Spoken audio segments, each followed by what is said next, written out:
Hello everyone, this is 256 Classic Driving as always. I hope you're all doing well, I hope you're all doing fine, and I once again welcome you back from Easter holidays. Now, in today's video, I'm going to talk about roundabouts or rotaries. In Uganda, roundabouts are very common, especially as you drive along most roads within Kampala. We have some major roundabouts like the Chiwiye roundabout, some mini roundabouts like the Zana roundabout. Along the express or the Entebbe Express Highway, there are some roundabouts. And these are some situations that you may run into during your day-to-day driving. Now, roundabouts may not be given much detailing. That is if you are a learner in a driving school. You may only end at the basics.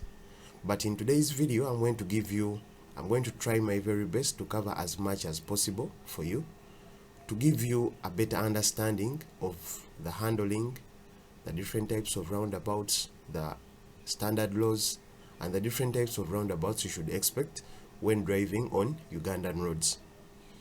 So if you're someone new here, I request you to subscribe. If you find this video interesting and helpful, I request you to share it with a friend and a colleague. And let us keep the channel growing. Let us get to at least 1,000 subscribers. And let us keep learning. So without wasting much of your time, let me get started with the video.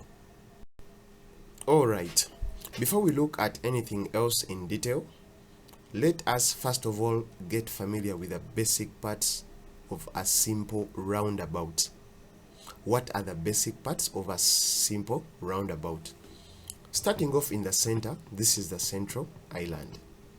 A central island is what gives any roundabout its identity, that it is a roundabout. If this central island ceases to exist, then that junction is no longer a roundabout. Depending on the size of the roundabout and the traffic flow that it handles, this central island can vary in size. You can find for smaller roundabouts that do not handle heavy traffic, this central island is much smaller. And for bigger roundabouts that handle heavier traffic flow, this central island is bigger. Sometimes it can be raised, and sometimes it can be painted on the road surface. So I hope this is clear. As we move outwards, we have a track apron. Now, a track apron is a provision specifically put in place for longer vehicles to safely maneuver the roundabout without encroaching on this central island. Now, hear me out. Not every roundabout comes with a track apron. Actually, big roundabouts that handle heavy traffic flow and also with larger circular driveway do not have track aprons. However, if a roundabout is smaller, it has a smaller footprint like this one here, and the circular driveway is not wide enough, then expect a track apron. So, as I've told you previously, that this provision is put in place for longer vehicles to safely maneuver the roundabout without encroaching on this central island. So you find that a longer vehicle does not have enough turning room, or would not have enough turning room in the circular driveway alone. So this track apron is put in place to create extra maneuvering space for the long vehicle to go about the roundabout without encroaching on this central island. So it's the use of this track apron. If you're not a long vehicle driver, please stay away from this track apron and keep it clear. As we move outwards, we have a circular driveway. Now, a circular driveway is where traffic drives around the central island. So all the traffic that is driving around this central island drives around it through this circular driveway. Once again, a smaller roundabout has a smaller circular driveway, usually a single lane, whereas a bigger roundabout has a circular driveway that is much bigger, usually ranging from 2 to 3 lanes. So this is a smaller roundabout, and its circular driveway has a single lane. When we move outwards, we have an island splitter. Now this island splitter is what separates the entry from the exit.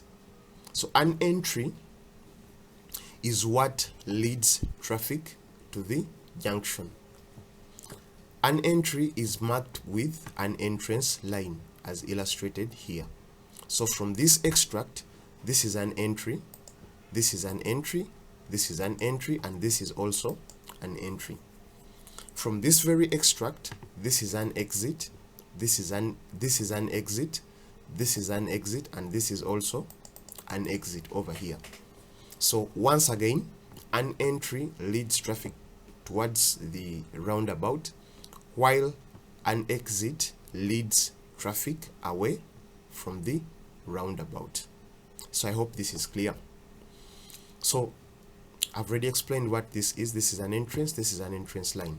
Now, an entrance line is a demarcation where any traffic that intends to join the roundabout has to wait when giving way to traffic that is already driving within the circular driveway.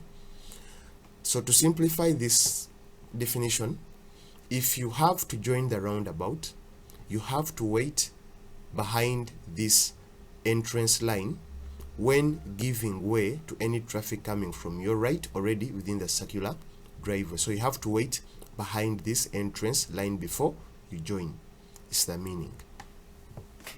When we move backwards, we have an accessible pedestrian crossing. Now in this situation, this one is marked and it is uncontrolled. So this pedestrian crossing is uncontrolled, meaning that it is not controlled by any traffic light.